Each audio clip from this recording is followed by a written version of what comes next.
This video is brought to you by my new book, Guided Practice Routines for Guitar Intermediate Level. Grab a copy today and practice along with me in this intensive 10-week guitar course. Hi everybody, Levi Clay here, and in today's video I'm going to be answering a patron question, but it's a video suggestion as well because there's some good information in here, or I hope there's some good information here that will be able to help you take your playing where you want it to be. So Sean wrote in and said, I have a video suggestion. This year I've been working really hard. I'm trying to improve my ear. I'm transcribing my favourite guitar parts by ear and trying to be able to predict with notes what they sound like and what intervals they are. He's using recognition apps, but he'd like to see what I would suggest as part of my daily training routine in a video. How would you go from being a guy who can hear all right, but with time can piece together a song with his guitar, to being able to transcribe without having your guitar in your hand? I think, Sean and everyone out there, this is like the holy grail, right? For those of you that have watched my live transcribing videos, you'll know that I almost never use a guitar when I'm transcribing. And there's two things that are happening there, really, right?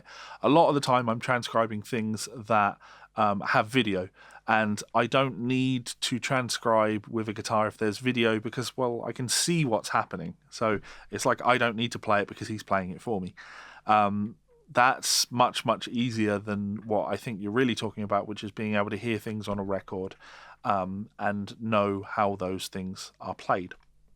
And the answer to that is changing your mindset when you're practicing in general. I'm a big believer in singing everything you play. But let me be clear, I don't mean playing something on your instrument and then singing it. I mean singing the thing before you play it.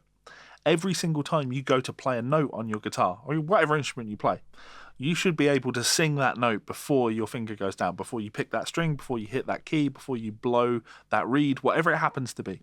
You should be able to sing that note, because what you're looking to develop is the ability to connect your hands with your inner ear. You're looking to develop the connection between your audiation and your realization of that thing in the real world.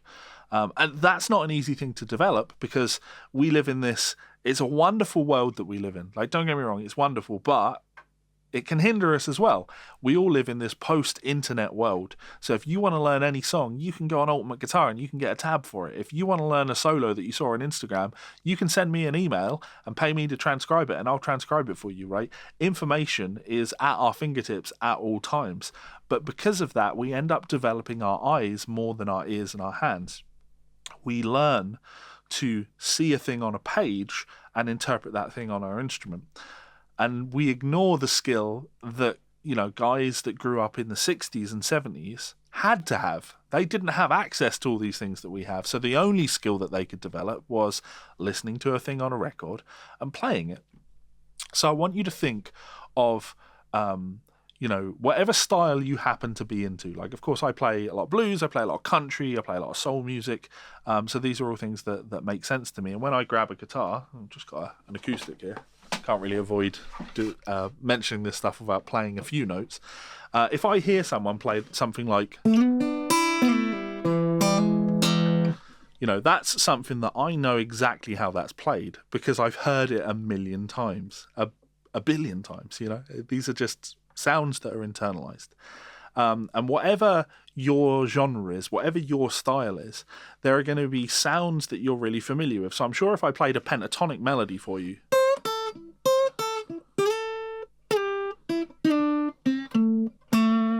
you probably wouldn't struggle to find that. I'm trying to avoid playing things that need bends because this guitar obviously is not really set up for that. There are going to be things that make sense to you. There are also going to be things that make less sense to you, but you have to spend your time in that world. So I'm really used to, on a minor 7 chord, hearing things like,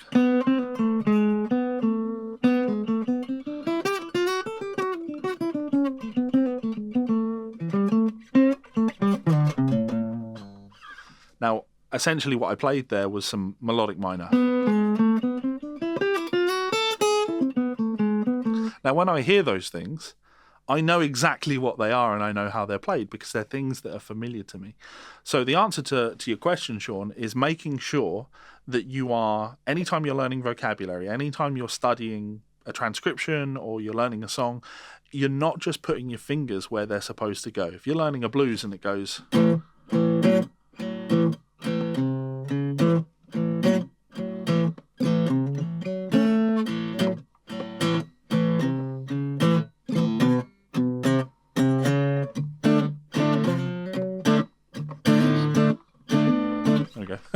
If you're playing something like that, you should be really internalizing the sound that you heard and how you create that sound. And the more you practice on your instrument, the more you work on this idea, the more you're going to be able to play a chord. If I play a phrase like that, right? Da da ba da da, ba ba da ba da, ba ba da ba ba. Ba da, ba da da da da, ba da ba da da. You know, I can hear a phrase in my head and know how to find that thing on my instrument, and there's no magic solution to that. It's just endless practice of all the things that you would do.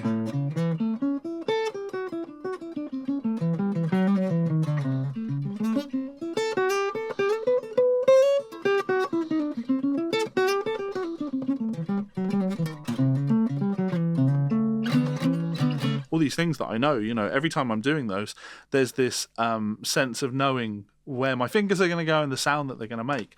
I wish I had a quicker answer for that one, but it really is a mindset change.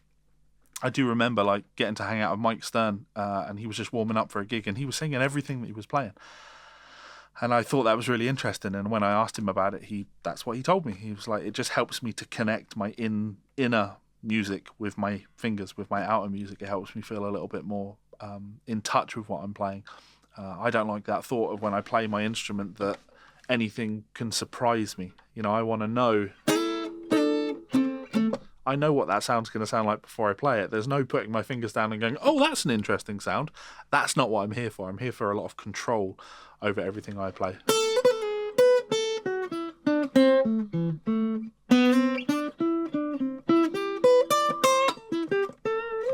Now, that's a strange demonstration because you can't hear what's happening inside my head, but I'm hearing the phrases that I'm playing before I play them, and I'm going, oh, that's an interesting phrase. Yeah, let's play that. It's a mindset change. So it's a tricky one to solve, but it's one that you just, unfortunately, you have to put the time into, and that's the thing that I'm trying to, you know, make a point of when talking about my new book. It's not that this book will give you the solutions to all of your problems. Definitely not. Because practice is about overcoming yourself. Practice is about being able to beat the man in the mirror. You know, you think of the cliches in films where the enemy is like the dark version of yourself. To me, that's what practice is. It's about being able to beat that evil Levi, the one that's like, oh no, you can't do this, or oh no, why don't you go and do something else? This is frustrating. It's about being able to stare in the mirror and go, no, I can overcome this. I can beat this. So the new book is not saying here's the solutions to all your problems. The new book is all about, well, here's a bunch of things for you to practice. Let's do them together and let's work on discipline, because discipline is the real thing. So, Sean, if you want to get better at this, the answer is discipline, mate. You've got to know the thing you need to be working on, and you need to religiously work on that thing and treat it as though it is the most important thing to your existence, because it is if you want to get where you want to be. Hope that answered your question. Hope you had some fun with that. Any questions, anybody, please do let me know in that comment section below. Thank you so much for checking out this video. Go and check out my new book, link in the description, and I will see you for another video soon. Goodbye.